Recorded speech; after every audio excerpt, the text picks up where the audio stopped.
আসসালামু আলাইকুম, স্বাগত জানাচ্ছি আরটিভি সকালের সংবাদে। আপনাদের সঙ্গে আছি আমি ফারিয়া শারমিন।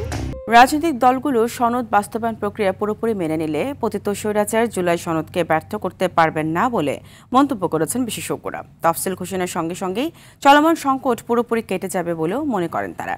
বলেন, জনরায় পেলেই নির্বাচিত সংস্কার পরিষদ সনদ বাস্তবায়নে নৈতিক ও রাজনৈতিকভাবে বাধ্য থাকবে।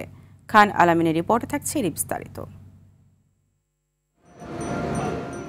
জুলাই জাতীয় সনদ বাস্তবায়ন আদেশ জারির পরপর রাজনৈতিক দলগুলোর প্রতিক্রিয়ায় বিভেদের সুর দেখা গেলেও ক্রমান্বয়ে সেটি আংশিক সন্তুষ্টিতে রূপ নিচ্ছে।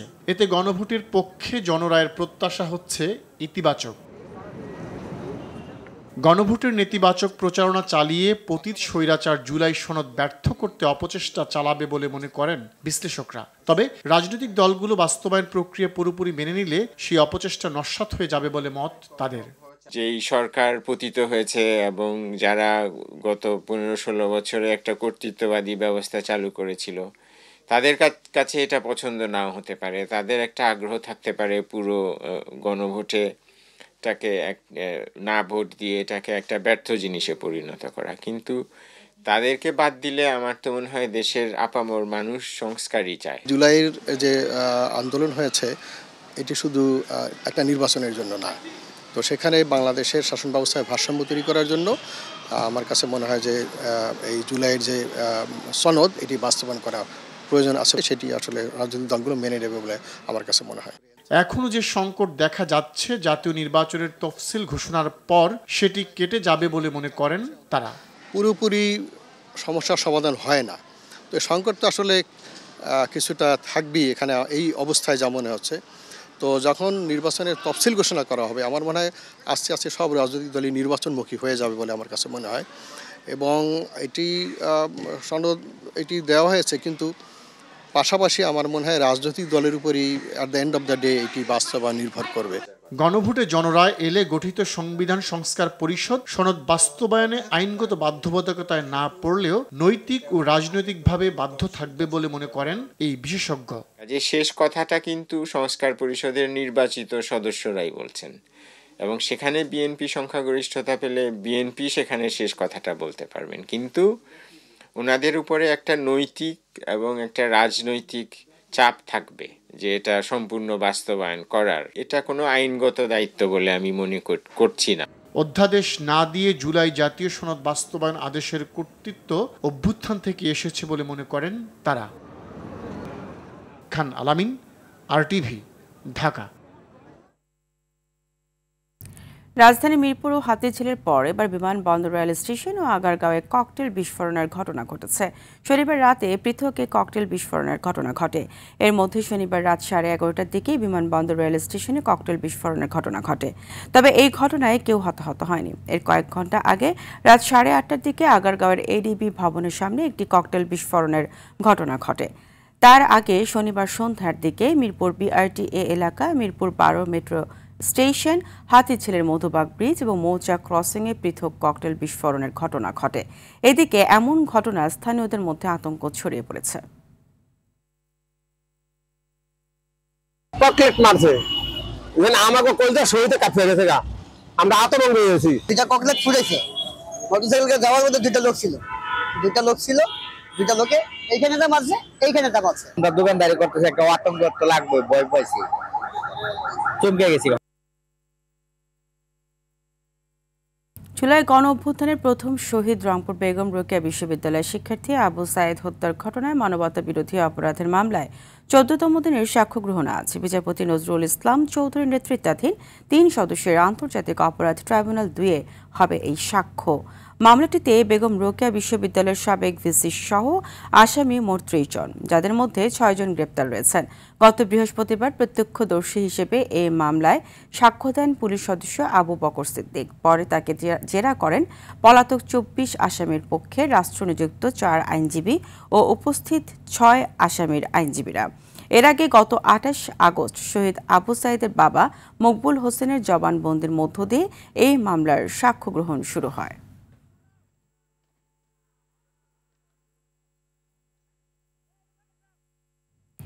রাজশাহীতে বিচারকের ছেলে হত্যাকাণ্ডে সারা দেশে কালো ব্যাজ ধারণ কর্মসূচি পালন করছেন বিচারকরা। সকাল থেকেই কর্মসূচি পালনের ঘোষণা দেন তারা। এদিকে 2 দফা দাবি পূরণে আইন উপদেষ্টার আশ্বাসে কলম বিরতি প্রত্যাহার করেছেন বিচারকরা। গত বৃহস্পতিবার বিকেল 4টার দিকে রাজশাহী মহানগর দায়রা জজ মোহাম্মদ আব্দুর রহমানের সরকারি বাসভবনে দুর্বৃত্তরা হামলা চালায়। এতে তার ছেলে তৌসিফ রহমান সুমন ছুরিকাঘাতে নিহত হন এবং স্ত্রী তাসনিম নাহার গুরুতর আহত অবস্থায় হাসপাতালে চিকিৎসাধীন আছেন। এই ঘটনায় গ্রেফতার একজনকে রিমান্ডে জিজ্ঞাসাবাদ করছে পুলিশ। দর্শক, এই বিষয়ে আরও জানাতে রাজশাহী থেকে সরাসরি যুক্ত হচ্ছেন সহকর্মী মোস্তাফিজ রকি। মোস্তাফিজ, বিচারকদের কর্মসূচির বিষয়ে সর্বশেষ কি তথ্য রয়েছে আপনার কাছে? ফারিয়া, আপনি জানেন যে আজকে কিন্তু দেশের সব আদালতেই বিচারকরা এজলাসে উঠবেন কালো ব্যাজ ধারণ করে।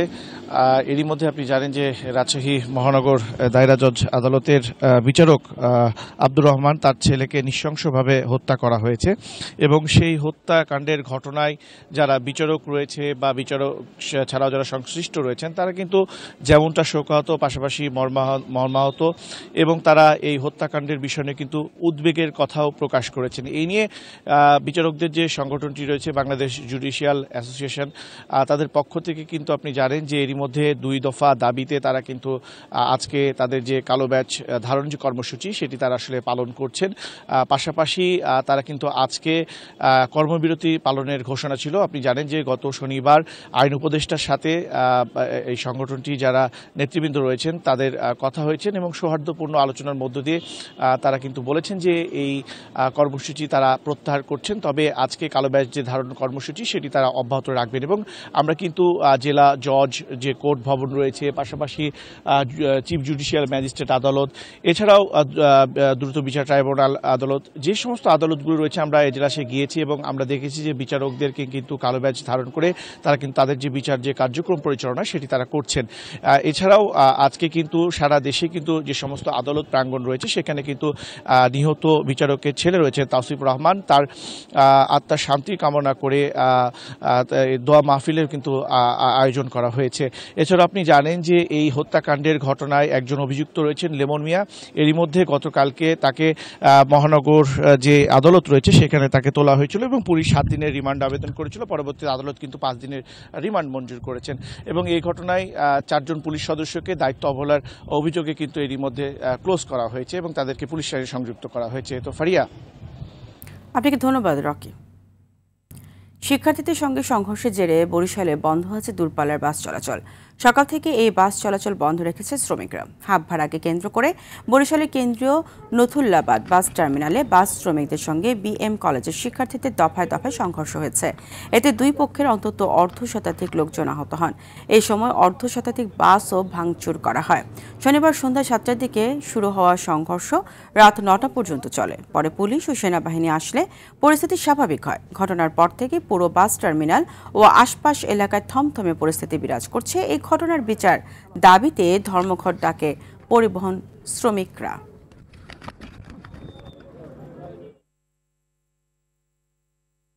হিমাগারে মজুদ আলু নিয়ে চরম বিপাকে পড়েছে কর্তৃপক্ষ। দাম কম থাকায় চাষিরা আলু সংগ্রহ করছে ধীরগতিতে। চড়া মূল্যে আলু কিনে মজুদ রাখায় লোকসান গুনছেন ব্যবসায়ীরা। গত বছর সরকারিভাবে আলুর মূল্য 22 টাকা নির্ধারণ করা হলেও এই বছর সেই দামের অর্ধেকে বিক্রি হচ্ছে। ভালো দাম পেতে আমদানি নির্ভরতা কমানোর দাবি চাষি ও ব্যবসায়ীদের। নীলফামারী থেকে হাসান রাব্বির তথ্যচিত্রে জানাচ্ছেন নাদিরা সুলতানা। নীলফামারীতে সরকারি বেসরকারি 11টি হিমাগারে মজুদ প্রায় 95,000 মেট্রিক টন আলু। এর মধ্যে কৃষক পর্যায়ে আলু সংগ্রহ করা হয়েছে প্রায় 35,000 মেট্রিক টন। বাজারে দাম কম থাকায় কৃষকরা সংগ্রহ করছে ধীরগতিতে। এতে মজুদ আলু গলার কাঁটা হয়ে দাঁড়িয়েছে বলে অভিযোগ হিমাগার কর্তৃপক্ষের। গত বছরে এরকম সময় আমাদের দেখা যাচ্ছে 80,000 বস্তা বাইরে হয়ে গেছে, আর এই বছরে আপনার দেখা যাচ্ছে যে এখন পর্যন্ত 40,000 বস্তা আমরা বাইর করতে পারি নাই। তো এটা নিয়ে আমরা মালিক পক্ষ খুব দুশ্চিন্তায় আছে। এদিকে কয়েকদিনের মধ্যে বাজারে আসবে নতুন আলু। অন্যদিকে দাম কম থাকায় হিমাগার খরচ দিয়ে আলু সংগ্রহ করতে হিমশিম খাচ্ছে চাষিরা। তোমার আলু বেচা বিক্রি খুব কম, আলুর বাজার খারাপ। 1 কেজি আলু কিনছি 17 টাকা, স্টোর ভাড়া 60 টাকা, আবার কেডিং বস্তা চালায় 26-27 টাকা আলু পড়তা পয়সা আমার। সেই আলু বেচানো গেছে 8 টাকা, 9 টাকা, 10 টাকা, নেয় এলায় নাই। স্টোরের যে পজিশন সময়ও আপনাদের আলুটা আটক হয়ে যাচ্ছে। স্টোরের মালিক চাপ দিতেছে আলু 15 নভেম্বরের ভিতর আলু বাইর করতে হবে। কৃষি কর্মকর্তা জানিয়েছেন ইতিমধ্যে ৯৩০০ হেক্টর জমিতে আলুর বীজ বপন করা হয়েছে। নতুন আলুর দাম ভালো পেলে লাভবান হবেন কৃষকরা। এখন পর্যন্ত আমাদের ৯,২৮৯ হেক্টর জমিতে আমাদের আলুর আবাদ সম্পন্ন হয়েছে। সেই আগাম আলুটা হয়তো এই মাসের আমরা শেষের দিকে আমরা বাজারে আসা শুরু করবে এবং আমরা আশা করছি যে কৃষকরা এই নতুন আলুতে ভালো দাম পাবে। জেলায় এবছর আলু আবাদের লক্ষ্যমাত্রা ধরা হয়েছে ২২,০০০ হেক্টর জমি। আমদানি নির্ভরতা কমালে লাভবান হওয়ার আশা সংশ্লিষ্টদের। নাদিরা সুলতানা, RTV। ভারতের সঙ্গে স্থলপথে রপ্তানি বন্ধ ও কাঁচামালের দাম বাড়তে থাকায় একের পর এক বন্ধ হয়ে যাচ্ছে পাবনার ঐতিহ্যবাহী হোশিয়ারি শিল্প। উৎপাদন বন্ধ হয়ে গেছে প্রায় ৭৫ ভাগ কারখানায়। কর্মহীন হয়ে পড়েছেন প্রায় ১.৫ লাখ শ্রমিক। তবে ঋণের পাশাপাশি সার্বিক সহযোগিতার আশ্বাস বিসিক কর্তৃপক্ষের। পাবনার প্রতিনিধি তাইজুল ইসলামের পাঠানো তথ্যচিত্রে বিস্তারিত জানাচ্ছেন সাকিব আল হাসান। গার্মেন্টসের ঝুট কাপড় থেকে পোশাক তৈরির লক্ষ্যে পাবনায় ক্ষুদ্র উদ্যোক্তারা গড়ে তুলেছিলেন প্রায় ৫ শতাধিক হোশিয়ারি কারখানা। শহরের বাংলা বাজার থেকে চর সাধুপাড়া পর্যন্ত প্রায় ৫ কিলোমিটার এলাকা জুড়ে গড়ে ওঠে রপ্তানিমুখী এসব কারখানা। বছরে এসব কারখানা থেকে আয় হতো প্রায় ১,৫০০ কোটি টাকা। কর্মসংস্থান হয়েছিল প্রায় ১.৫ লাখেরও বেশি শ্রমিকের। ঐতিহ্যবাহী এই শিল্পটি এখন বিলীন হবার পথে।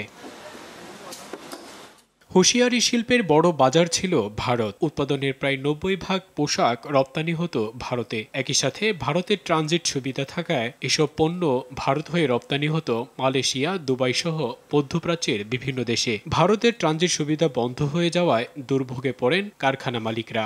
আমার সেই ব্যবসা বর্তমান ২০-২৫ জন শ্রমিক নিয়ে আমি জাস্ট কোনো মতো আমার কারখানাটা খোলা রাখছি। ছাঁটাই করা হয়েছে বিপুল শ্রমিক। যারাই বা কাজ করছেন কমানো হয়েছে তাদের কর্মঘণ্টা। এখন ডিউটি করতেছি আমরা ৩ ঘন্টা করে ডিউটি করতেছি, তাতে ৩০০-৪০০ টাকা হয় না। এই যে আমরা আগে এক সময় কাজ করছি, ধরেন ১০ ঘন্টা কাজ করেছি, অনেক টাকা ইনকাম করছি। এখন তো সেরকম কোনো অবস্থায় নেই। সহযোগিতার আশ্বাস বিসিক কর্তৃপক্ষের। বড় বাজার ছিল ভারত। সাম্প্রতিক সময়ে তাদের এই হুমকির সম্মুখীন করায় তাদের এই শিল্পকে আমরা সহযোগিতা করার জন্য আমাদের যে প্রশিক্ষণ কার্যক্রম এটা চলমান আছে।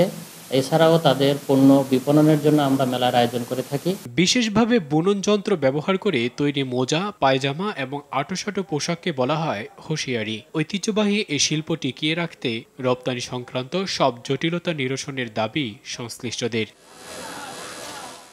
সাকিব আল হাসান, RTV। শীত অনুভূত হচ্ছে উত্তরাঞ্চলের জেলাগুলোতে। কুড়িগ্রামে রাত থেকে সকাল পর্যন্ত শীত পড়ছে। উত্তরের শীতল হাওয়ায় পুরো শীতের আমেজ সৃষ্টি হয়েছে এই জেলায়। ভোর ৬টার দিকে জেলার সর্বনিম্ন তাপমাত্রা রেকর্ড করা হয়েছে ১৬ ডিগ্রি সেলসিয়াস।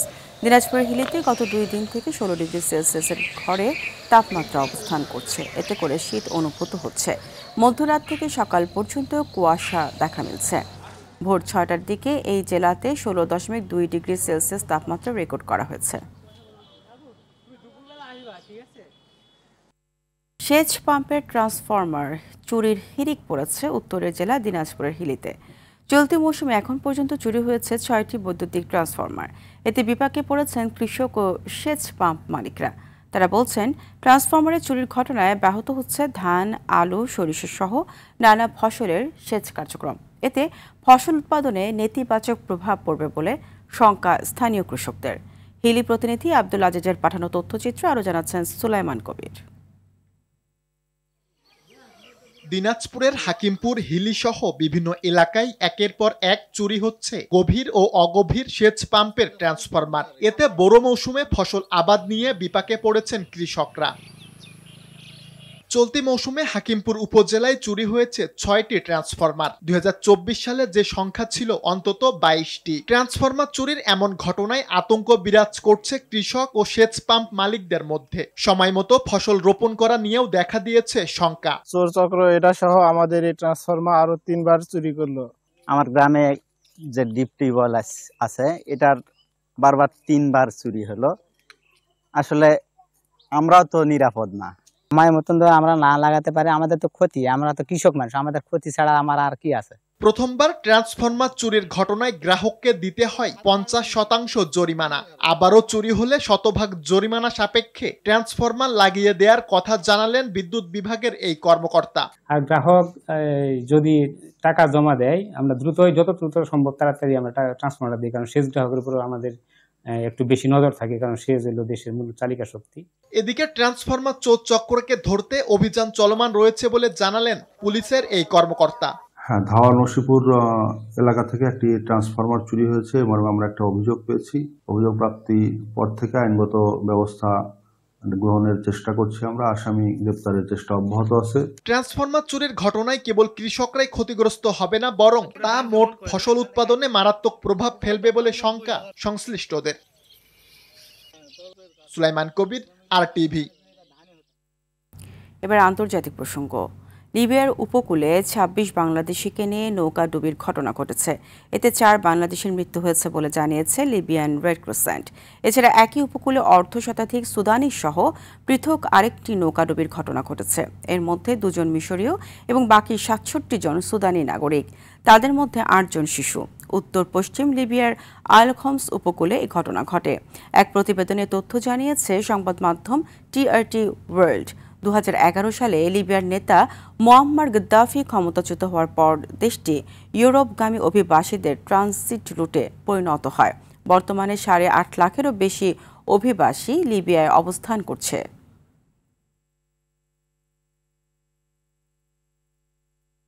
ফিলিস্তিনের অধিকৃত পশ্চিম তীরের হেব্রনে মুসলিমদের জন্য ইব্রাহিমী মসজিদ বন্ধ করে দিয়েছে ইসরায়েল, মূলত অবৈধ বসতি স্থাপনকারীদের ইহুদি উৎসব পালনের সুযোগ দিতে এই পদক্ষেপ নিয়েছে ইসরায়েল। শনিবার তথ্যটি নিশ্চিত করেছে বার্তা সংস্থা আনাদোলু। এদিকে শহরটিতে শুক্রবার থেকে ইসরায়েলি বাহিনী ফিলিস্তিনিদের উপর কারফিউ জারি করেছে বলে জানিয়েছেন হেব্রন ডিফেন্স কমিটির সদস্য RF জাবের। বলেন, ইসরায়েলি বাহিনী শহরটিতে প্রবেশের সামরিক চেকপয়েন্টগুলো বন্ধ করে দিয়েছে। এর ফলে অনেক ফিলিস্তিনি বাসিন্দা নিজ বাসস্থানে ফিরতে পারেনি।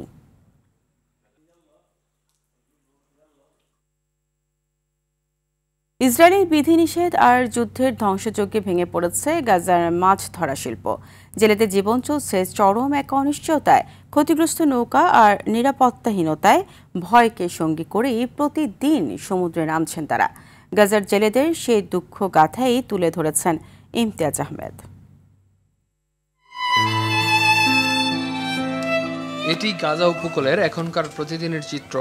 একসময় যেখানে সারিবদ্ধ নৌকার ভিড় ছিল, আজ সেখানে ভাঙাচোরা ধ্বংসাবশেষ। ইসরায়েলি হামলায় ধ্বংস হয়েছে প্রায় সব নৌকা। একমাত্র আয়ের উৎস মাছ ধরার সরঞ্জাম ধ্বংস হয়ে গিয়েছিল যুদ্ধে। এমনই এক ক্ষতিগ্রস্ত জেলে আহমেদ আল হাসি। গাজার জেলেদের সে দুঃখগাথাই তার কণ্ঠে। তারা আমাদের সব নৌকা ধ্বংস করে দিয়েছে। আমাদের জীবিকা পুরোপুরি শেষ হয়ে গেছে। সমুদ্রে যাওয়ার অনুমতিও খুব সীমিত। জায়নবাদী সেনারা মাছ ধরার জন্য আমাদের গভীর সমুদ্রে যেতে দেয় না। গাজার ফিশারম্যান অ্যাসোসিয়েশনের তথ্য বলছে, এখন কেবল ছোট নৌকাগুলো সমুদ্রে যেতে পারে। বেশিরভাগ নৌকারই ইঞ্জিন নেই, পড়ে আছে অকেজো অবস্থায়। জেলেদের সমুদ্র যাত্রা নির্ভর করছে শুধু হাতে টানা দাঁড়ের উপর। সমুদ্রে আমাদেরকে 10 মিটারও যেতে দেয়া হয় না। আল্লাহর উপর ভরসা রেখে মাছ ধরছি। প্রতিনিয়ত আমাদের মনের মধ্যে থাকে যে কোনো সময় তারা গুলি চালাতে পারে, নৌকা জব্দ করতে পারে। এমন আতঙ্ক আর শঙ্কা নিয়েই আমাদের এখনকার জীবন। সমুদ্রের ভেতরে যেতে না পারায় বড় মাছ ধরা প্রায় বন্ধ। যেটুকু ধরা পড়ে তা দিয়ে জেলেদের সংসার চালানোই কঠিন। 2 বছরের যুদ্ধ শেষ হওয়ার পর এখনো খাদ্য ও নিরাপত্তাহীনতায় দিন কাটাচ্ছে হাজারো জেলে পরিবার। আগের ফেলে দেয়া নষ্ট হয়ে যাওয়া জালগুলোই আবার কুড়িয়ে এনেছি। সেগুলো সেলাই করে জোড়া লাগিয়ে ব্যবহার করছি। সন্তানদের মুখে দুমুঠো খাবার তুলে দেওয়ার জন্য যতটা পারছি করে যাচ্ছি। যে গাজাবাসীর বেঁচে থাকার একমাত্র ভরসা ছিল সমুদ্র, সেটি এখন ভয়, ক্ষতি আর অনিশ্চয়তার প্রতীক। সবার মনে একটাই প্রশ্ন, গাজা উপকূলের বাসিন্দাদের আশা নিরাশার এই দোলাচলের শেষ কোথায়? ইমতিয়াজ আহমেদ, RTV। ইরাকের মধ্যাঞ্চলে কৃষি জমি নিয়ে বিরোধকে কেন্দ্র করে ব্যাপক সংঘর্ষ হয়েছে। স্থানীয় সময় শুক্রবার সকালে খেসান গ্রামে বেদুইন উপজাতির সদস্যদের মধ্যে সংঘর্ষ শুরু হয়। এতে অন্তত 8 জন নিহত হয়েছে, আহত হয়েছে আরও 9 জন। ওয়াসিদ প্রদেশের এক নিরাপত্তা কর্মীর বরাতে তথ্যটি নিশ্চিত করেছে সংবাদ মাধ্যম আরব নিউজ। আহত অনেকে হাসপাতালে চিকিৎসাধীন অবস্থায় রয়েছে। এদিকে ঘটনার পর পরিস্থিতি নিয়ন্ত্রণে এলাকাটি ঘিরে রেখেছে স্থানীয় নিরাপত্তা বাহিনী। তবে পরিস্থিতি এখনও স্বাভাবিক হয়নি বলে জানা গেছে। খেলার খবর, বাংলাদেশে প্রথমবার হতে যাচ্ছে নারী কাবাডি বিশ্বকাপ। 17 নভেম্বর থেকে মিরপুর শহীদ সোহরাওয়ার্দী ইনডোর স্টেডিয়ামে হবে এবারের আসর। মেগা এই টুর্নামেন্টের জন্য দল ঘোষণা করেছে আয়োজকরা। নিজেদের মাঠে ভালো খেলার প্রত্যাশা লাল সবুজের প্রতিনিধিদের। বিস্তারিত মুমসাদ দিন্নুরির রিপোর্টে। 2012 সালে ভারতে প্রথমবারের মতো অনুষ্ঠিত হয় নারী কাবাডি বিশ্বকাপের প্রথম আসর। 13 বছর পর বাংলাদেশে হতে যাচ্ছে এর দ্বিতীয় আসর। টুর্নামেন্টের প্রস্তুতি নিয়ে কাবাডি ফেডারেশনের সংবাদ সম্মেলন। শুরুতেই বাংলাদেশের দল ঘোষণা করেন ফেডারেশনের সাধারণ সম্পাদক স্মৃতি আক্তার, রেখা আক্তারি, মেবি চাকমা, রূপালী জুনিয়র, আঞ্জুমানা রাত্রি, সুচরিতা চাকমা, খাদিজা খাতুন, লোবা আক্তার, ইয়াসমিন খানম, ইসরাজান সালিকা ও তাহরিন। প্রথম আসরে কোয়ার্টার ফাইনালে জাপানের কাছে হেরে স্বপ্নভঙ্গ হলেও এবার আর সুযোগ হাতছাড়া করতে চায় না বাংলাদেশ। ঘরের মাঠে খেলা হওয়ায় পাচ্ছে হোম অ্যাডভান্টেজও। টুর্নামেন্টে খেলতে নামার আগে কতটা প্রস্তুত লাল সবুজের প্রতিনিধিরা? আমার যা কাজ করবো সব দৃশ্যমান। আমি প্রথম থেকে বলছি বাংলাদেশ টিম ভালো খেলবে, ভালো খেলছে। এদিকে সম্প্রতি দেশের ক্রীড়াঙ্গনে নারীদের নিরাপত্তা নিয়ে উঠেছে বড় প্রশ্ন। এমন সময় নারী কাবাডি বিশ্বকাপ আয়োজন করছে বাংলাদেশ। বিশ্ব আসরে নারীদের নিরাপত্তা দিতে পারবে কি ফেডারেশন? আমরা অনেক সতর্ক, যথেষ্ট নিরাপত্তা। সেক্ষেত্রে আমরা প্রত্যেক জায়গাতে মেয়েদেরকে প্রাধান্য দিয়েছি। ফিমেল আমরা সিকিউরিটি বলেন, আমাদের লিয়াজু বলেন, আমাদের যে অফিসিয়াল বলেন। এবারের আসরে আর্জেন্টিনা অংশ নেওয়ার কথা থাকলেও শেষ মুহূর্তে বাজেট সংকটে কাবাডি বিশ্বকাপে খেলা হচ্ছে না লাতিন আমেরিকান দেশটির। আর্জেন্টিনা নাম প্রত্যাহার করে নেওয়ায় এবার আসরে অংশ নেবে 11টি দল। 24 নভেম্বর ফাইনালের মাধ্যমে পর্দা নামবে নারী কাবাডি বিশ্বকাপের দ্বিতীয় আসরের। মুমসাদ দিনুরি, RTV, Dhaka. AFC Asian cup বাছাই পর্বে ভারত ম্যাচে জয় পেতে মরিয়া বাংলাদেশ ফুটবল দল। শনিবার জাতীয় স্টেডিয়ামে অনুশীলনের সময় গণমাধ্যমকে এমনটাই জানান মিডফিল্ডার সমিত সোম। বাছাই পর্বে এখন পর্যন্ত 4 ম্যাচ খেলে 2টি করে ড্র ও পরাজয় নিয়ে জয়হীন ক্যাবরেরার শিষ্যরা। এদিকে দেশের জার্সিতে অভিষেকের পর সমিত সোম পাননি জয়ের স্বাদ। এবার ভারতের বিপক্ষে সেই আক্ষেপ মেটাতে চান তিনি। পাশাপাশি বলেন, আগের চেয়ে দল বেশ উন্নতি করেছে, বেড়েছে টিম স্পিরিট, পাসিং ও কন্ট্রোল। সকালের সংবাদ এই পর্যন্তই। মধ্যাহ্নের সংবাদ দুপুর 12টায় দেখার আমন্ত্রণ রইল। ধন্যবাদ সবাইকে।